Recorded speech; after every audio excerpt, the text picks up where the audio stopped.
going to try and keep my presentation really short in order that we really just get questions and discussion going. Because a smaller group, I think it's also better to do that. I have to, first of all, thank you for coming, but I don't know about you, I always find it fascinating reading newspapers. Did anyone catch the newspaper today? LSCs, 1 month Libyan uprising, Gaddafi-funded local government's program arrested. If we're talking about Israel, the one thing I always argue is this: be critical of Israel. That's okay. There's no problem with that being critical of Israel. We're a democracy, we're used to it. We joke in Israel, 2 Jews, 3 opinions. In Israel we have 2 Israelis, 4 opinions, 5 political parties, and a change of government. And national sport is having elections. So opinions, we're everywhere. Some people support settlements, some people don't support settlements, etc. What I'm going to suggest to you today, though, is that what we're seeing, and some of the biggest problem that I have in the world that I am involved in, is a double standard. That Israel today is judged on a level which is actually far beyond and above any other criticism. On the day where Libyans are being massacred on the street by their own government, where the Egyptians have just overthrown a dictator, where the people of Bahrain are seeking democracy, where Yemen, and I can go on throughout the Arab world, the real question that we have to ask ourselves today is one question which is this: why is the world so fascinated with Israel? Because if you were to read the newspaper, I mean, the fact that LSE can turn a blind eye and accept money from a dictator who's killing his own people, and yet the demonstrations are about Israel's building in East Jerusalem, shows the strange world perhaps we have to deal with. There is an over-fascination for the state of Israel. We're interesting, but what I would argue is we're not actually that interesting. What I'm going to argue today is one thing. I'm going to call it OCID, Obsessive Compulsive Israel Disorder.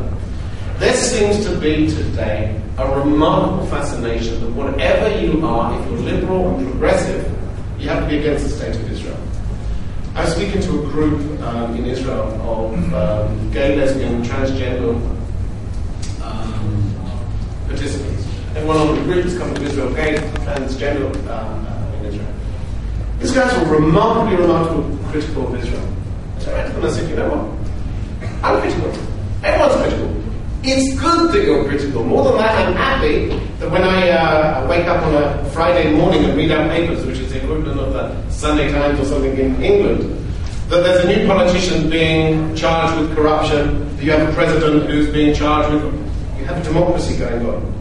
Certainly there's people there, but before you're critical, name me one country in the Middle East which has freedom of sexual expression other than the state of Israel. And they went quiet. What I'm looking at today, and what I would suggest to you today, is that the whole question of human rights has been kidnapped by a radical Islam, or a radical Islamic groups. The fact that Libya sits on the Human Rights Committee of the United Nations is appalling. We were just saying that they were running the centre which was created here was running a course on human rights. Libya, running a course on human rights, I remind you, these are the people that are behind the Lockerbie explosion over Scotland.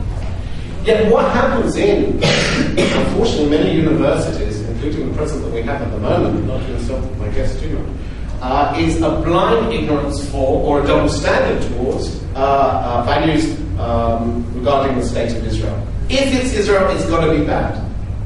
Israel can do no right.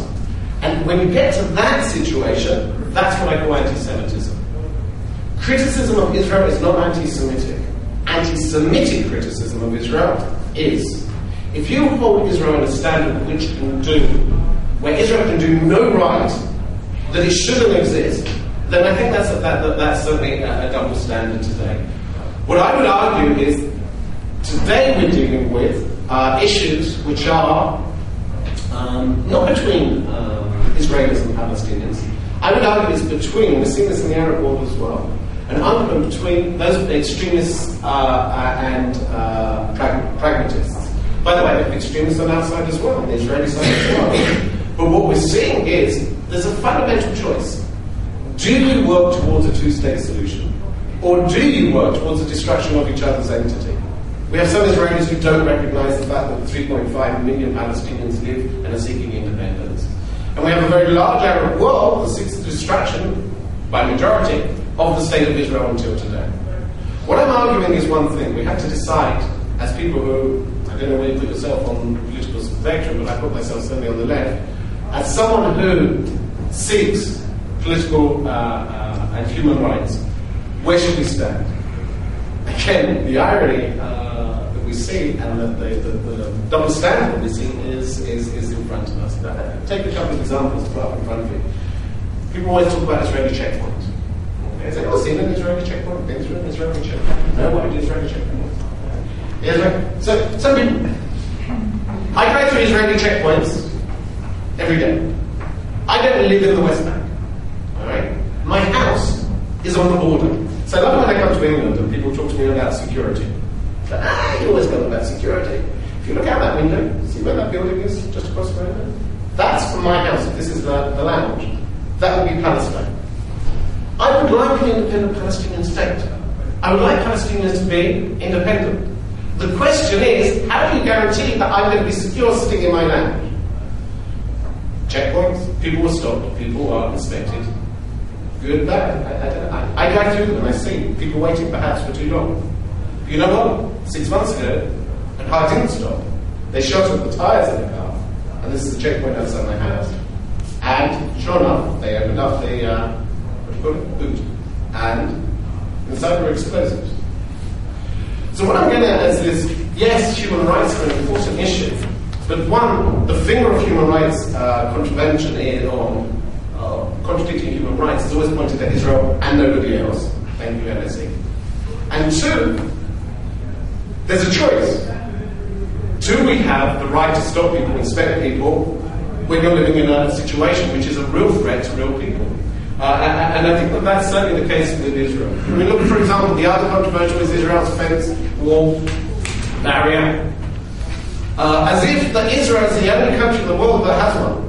There are 23 other countries in the world that have some form of barrier or security barrier which restricts access to or entrance to a country. I'll be honest with you, when I see the wall and I see the barrier, I see it every day. I look at it and I can tell you one thing. The thing that goes through my mind is a tragedy. If you want a statue of the failure of Israelis and Palestinians to make peace, that's it. But anyone who's been to Israel, and I know there's Israelis amongst us, you know one thing. Since it's been resurrected, Israel's become once again a normal country as far as terrorism and those people being killed. We look at the major three issues in front of you. One is Jerusalem, second is the right to return, and the third of all is the settlements. What's actually interesting is a lot of them, and I've given you the map so you can take away, a lot of what seems to be the center of the conflict has actually become less problematic in recent times. I'm going to talk to you about, and I don't know how much it was revealed here, the question of the Palestinian WikiLeaks, what was called the Palestine Papers. Did you get that here? Was that, yeah? Because what I found is fascinating with the Palestine Papers, which was basically Al Jazeera leaking 1,500 documents of discussion between Israelis and Palestinians, was it actually showed that when pragmatists sit down together, you can actually get to a resolution to this conflict. The problem is, once they were leaked, the Palestinians denied it because they did damage to it, and the Israelis denied it because they did damage to it. But you had, for a small moment, a chance of peace. When we talk about extremism, let me just show you a few recent clips from